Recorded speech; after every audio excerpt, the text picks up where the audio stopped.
क्या हमें वस्तुओं का भार महसूस होता है? इसका जवाब है जी हाँ, हमें वस्तुओं का भार महसूस होता है।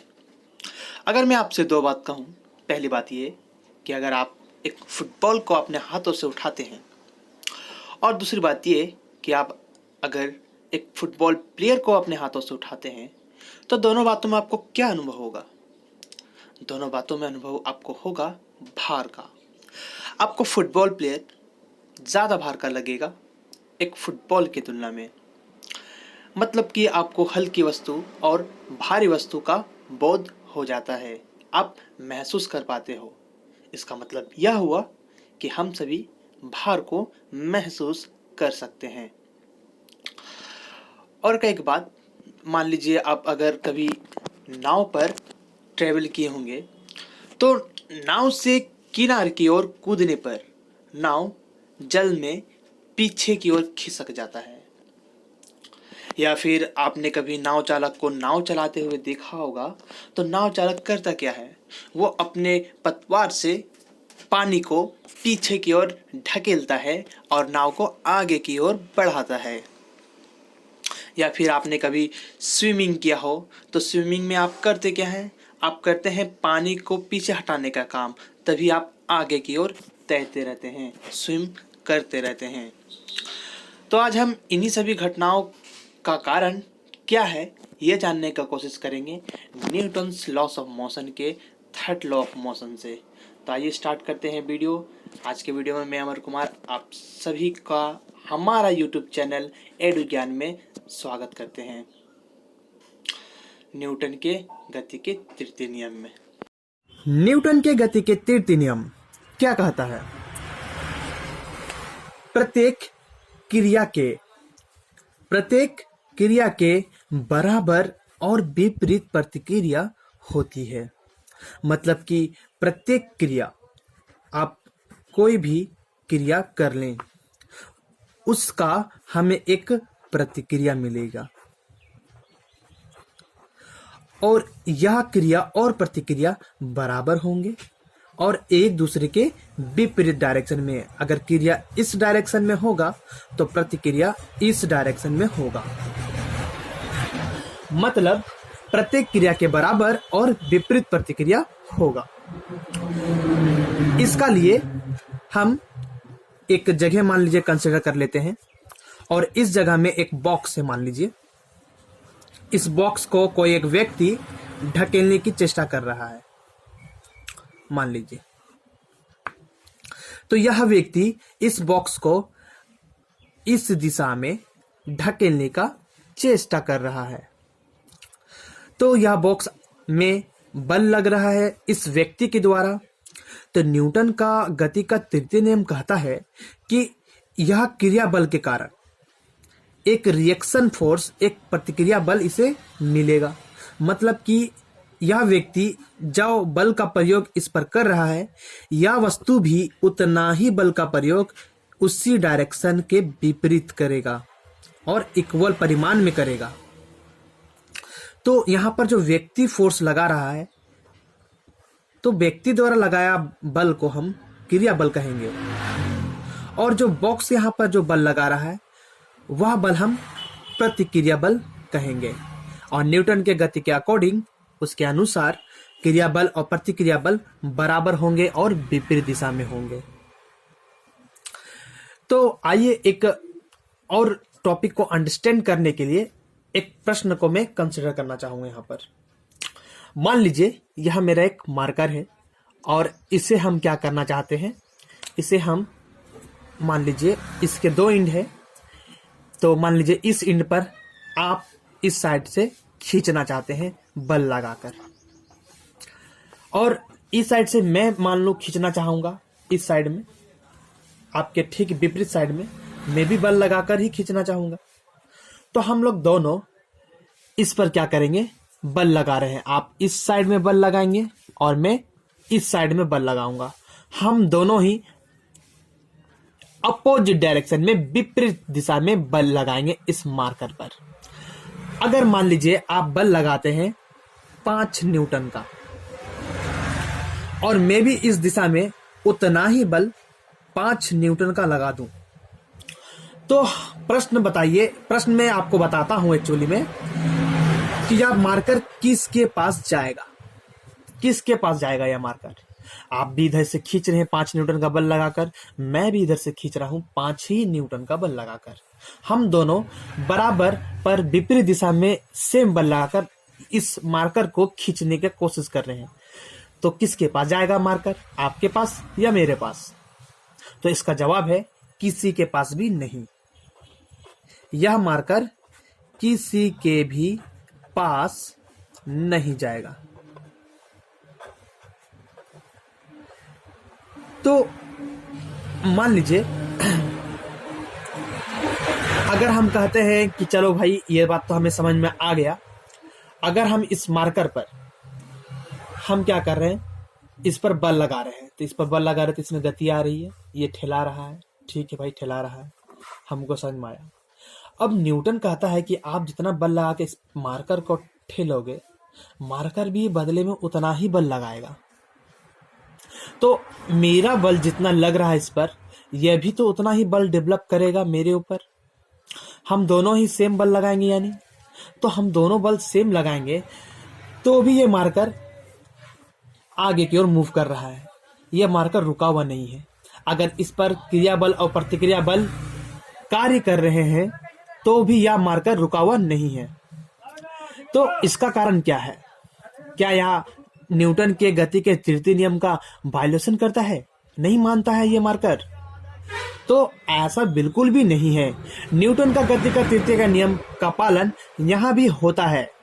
न्यूटन का गति का तृतीय नियम या आप लोग जो पढ़े उसमें एक बहुत ही इंपॉर्टेंट बात है कि न्यूटन का गति का तृतीय नियम में जो क्रिया बल है और जो प्रतिक्रिया बल है वो दोनों एक ही बॉडी पर कार्य नहीं करते हैं।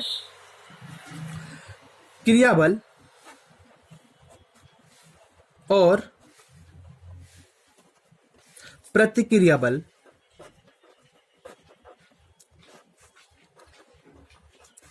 एक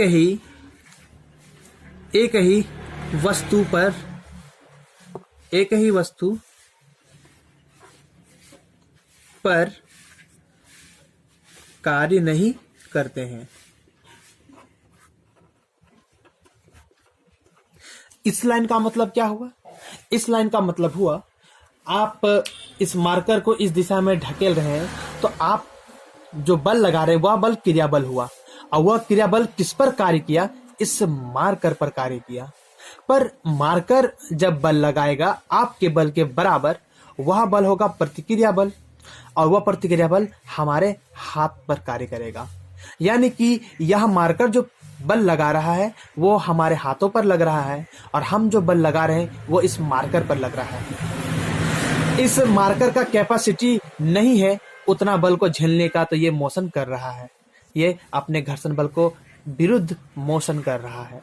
लेकिन इसने उतना ही बल मेरे हाथों में लगाया, मेरे हाथ की यह क्षमता है कि मैं उतना बल को सह सकूं, इसके बदले मैं कोई भी मोशन ना दिखाऊं, तो यह मेरे हाथ का कैपेसिटी के कारण ऐसा होता है कि हम अपने हाथों से कोई भी मोशन नहीं दिखाते हैं इसके बल के डायरेक्शन में। यानी कि हमें समझ में आया कि क्रिया बल और प्रतिक्रिया बल एक ही वस्तु पर नहीं कार्यरत होते हैं। क्रिया बल हमारा इस मार्कर पर कार्यरत था, तो प्रतिक्रिया बल इस पेन का जो प्रतिक्रिया बल है वो हमारे हाथों पर कार्य रहा। यानी कि क्रियात्मक बल और प्रतिक्रियात्मक बल एक ही वस्तु पर कार्य नहीं करते हैं। तो ये रहा हमारा न्यूटन का गति का तृतीय नियम।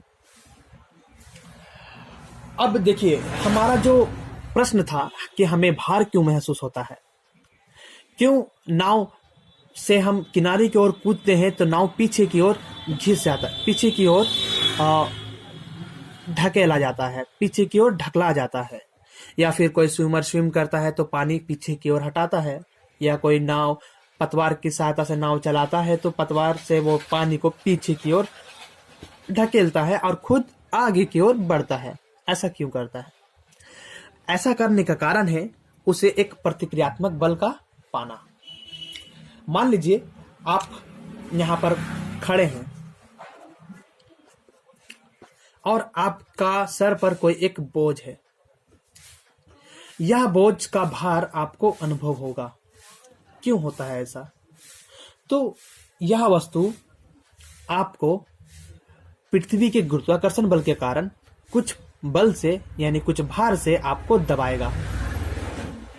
तो न्यूटन के गति के तृतीय नियम कहता है कि ठीक इतना ही बल आप फिर इस वस्तु पर लगाएंगे, यानी कि आप प्रतिक्रियात्मक बल के कारण, इस प्रतिक्रियात्मक बल के कारण आप क्या करते हैं, इसके भार को अनुभव कर पाते हैं। या फिर आप नाव से पीछे की ओर जब ढक लेते हैं, जैसे कि मान लीजिए नाव है मेरा, ये नाव से आप अगर पीछे की ओर कूदते हैं, पीछे की ओर अगर आप कूदते हैं तो यह नाव जल में पीछे की ओर ढकला जाता है। क्यों? क्योंकि आप कूदते समय एक बल जो लगाते हैं वह बल इस नाव को पीछे की ओर ढकेल देता है और बदले में जो प्रतिक्रियात्मक बल जो मिलता है उसके कारण आप आगे की ओर कूद पाते हैं। ठीक इसी प्रकार का एक्सप्लेनेशन हम स्विमिंग के केस में दे सकते हैं या फिर नाव जो पतवार चलाता है उस केस में दे सकते हैं। तो ये रहा हमारा एक्चुअल में हमें अपना भार महसूस क्यों होता है, हमें किसी भी वस्तु का भार महसूस क्यों होता है, क्यों नाव से कूद कर किनारे पर जाने पर नाव पीछे की ओर ढकला जाता है। ये सब कारण का एक्सप्लेनेशन हम न्यूटन के गति के तृतीय नियम से करते हैं। अब हम देखने वाले हैं कि वस्तु पर लगने वाला यानी कि वस्तु पर आरोपित होने वाला बल कितने प्रकार का होता है। तो आइए अब हम नेक्स्ट टॉपिक को देखते हैं।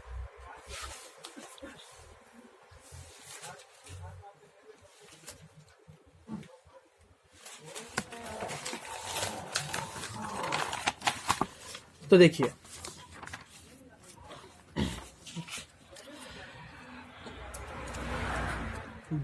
वस्तु पर आरोपित बल,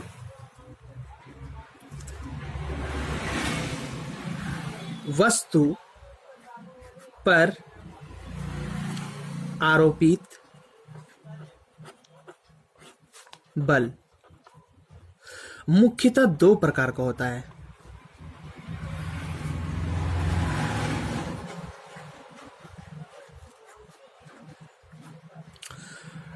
तो पहला प्रकार क्या है? पहला प्रकार है स्पर्श बल। मतलब कि आप वस्तु पर जो बल आरोपित करेंगे वो वहां पर आप स्पर्श, आपको कांटेक्ट करना होगा, या कोई वस्तु किसी वस्तु पर बल आरोपित करता है तो वह दोनों वस्तु कांटेक्ट पर रहकर यह कार्य करेगा। और दूसरा होता है वस्तु से दूर रहकर, वस्तु से दूरी पर बल दूरी रखकर बल लगाना, वस्तु से दूरी पर बल लगाना। तो मुख्यतः वस्तु पर आरोपित होने वाला बल दो प्रकार का होता है। एक होता है स्पर्श बल, एक होता है वस्तु से दूरी बल। मतलब वस्तु से दूरी बनाते हुए कोई किसी वस्तु पर बल लगाता है तो उस तरह के बल को हम वस्तु से दूरी पर बल लगाना कहेंगे। स्पर्श बल में हम मुख्यतः तीन तरह का बल को देखते हैं। पहला है वह है अभिलंब बल। अभिलंब बल क्या होता है मैं बताता हूं अभी। अभिलंब बल, मान लीजिए एक सतह है, इस पर कोई एक वस्तु रखा हुआ है, तो यह वस्तु का जो भार है जिसके कारण यह बल लगाएगा इस सतह पर इस डायरेक्शन में। तो न्यूटन के गति के अकॉर्डिंग एक प्रतिक्रियात्मक बल इस बल के विरुद्ध कार्य करेगी, विरुद्ध नहीं, इस प्रतिक्रियात्मक बल के चलते, ये क्रियात्मक बल के चलते एक प्रतिक्रियात्मक बल उत्पन्न होती है। न्यूटन के गति के तीसरे नियम में हमने जाना है। तो वो जो प्रतिक्रियात्मक बल है वो इस दिशा पर इससे सिर्फ एकदम लंबवत 90 डिग्री का कोण बनाते हुए लगता है।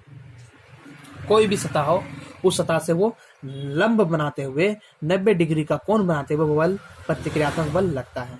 तो यहाँ पर यह जो प्रतिक्रियात्मक बल है, यहाँ पर यह जो प्रतिक्रियात्मक बल है, यह प्रतिक्रियात्मक बल को ही हम लोग अभिलंब बल कहते हैं। फिर स्पर्श बल में आपका हो जाता है ये तनाव बल। दूसरा आ जाता है तनाव बल। तनाव बल क्या है तो समझिएगा।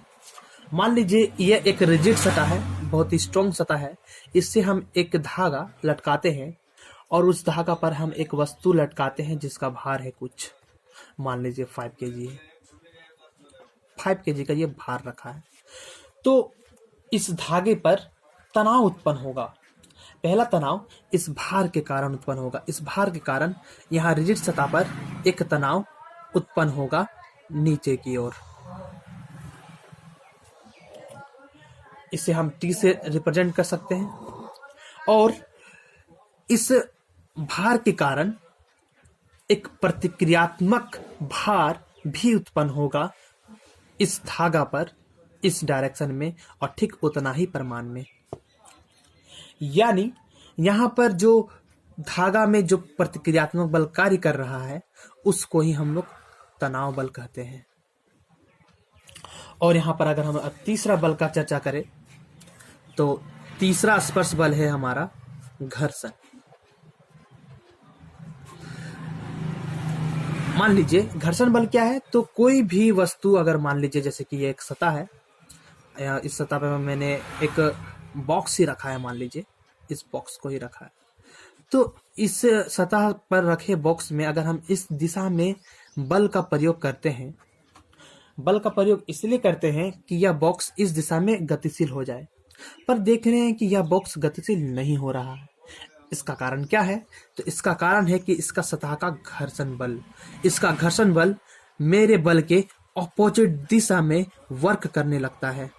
मैं अगर इस दिशा से बल लगाता तो घर्षण फिर इस दिशा पर कार्य करने लगता, पर मैं इस दिशा में बल लगाया हूं तो घर्षण बल इस दिशा में कार्य करेगा। तो घर्षण बल क्या करता है, मेरे बल को न्यूट्रलाइज कर देता है, और जिसकी वजह से यह वस्तु रुकी हुई रहती है। हम इस वस्तु को तभी गतिशील कर पाएंगे जब हम उतना बल लगा ले जितना कि घर्षण बल, अधिकतम घर्षण बल होता है। मतलब कि घर्षण बल का एक अधिकतम मान से अगर हम ज्यादा बल को लगा दें तो यह वस्तु बल की दिशा में गतिशील हो जाएगी। तो यह घर्षण बल कहां पर लगता है तो यह घर्षण बल हमारा यह बॉक्स और इस जगह का सतह के बीच लग रहा है। यानी यह दो सतहों के बीच में लगने वाला बल है, यानी कि यह भी एक घर्षण बल है। तो घर्षण बल भी हमारा एक स्पर्श बल कहलाता है। अब हम बात करेंगे वस्तु से दूरी पर लगाना बल, तो फिर किस तरह का बल होता है। तो आप कभी चुंबक से किसी आलपिन को खींचिए, लोहे के आलपिन होना चाहिए, उसे खींचिए तो आपको चुंबक और आलपिन को स्पर्श नहीं कराना पड़ेगा, बल्कि आप एक दूरी पर रख सकते हैं चुंबक को और आलपिन को ये खींच लेगा ऊपर की ओर। इसका मतलब यहाँ पर जो बल कार्य कर रहा है वह बल वस्तु से दूरी पर बल लगाना कहलाएगा। तो ये रहा, हम डिफरेंट टाइप के बल को देखें। मतलब कि वस्तु पर आरोपित होने वाला बल मुख्यतः दो प्रकार का होता है, स्पर्श बल और वस्तु से दूरी पर बल लगाना। यह दोनों ही प्रकार को हम लोग समझे, अभिलंब बल, तनाव बल और घर्षण बल को जाने और सभी का एग्जाम्पल को भी देखें। तो आज के वीडियो में मैं इतना ही रखता हूँ, फिर मैं नेक्स्ट टॉपिक में आपसे मिलूंगा अगले वीडियो में। तभी तक के लिए बाय। और अगर मेरे टॉपिक्स आपको समझ में आते हैं तो कृपया इस वीडियो को लाइक करें और अपना सजेशन कमेंट बॉक्स में जरूर डालें। मैं कुछ और बेहतर कर सकता हूं, आप अपने आइडिया को भी रख सकते हैं। तो अभी के लिए बाय दोस्तों, अगले वीडियो में मिलते हैं।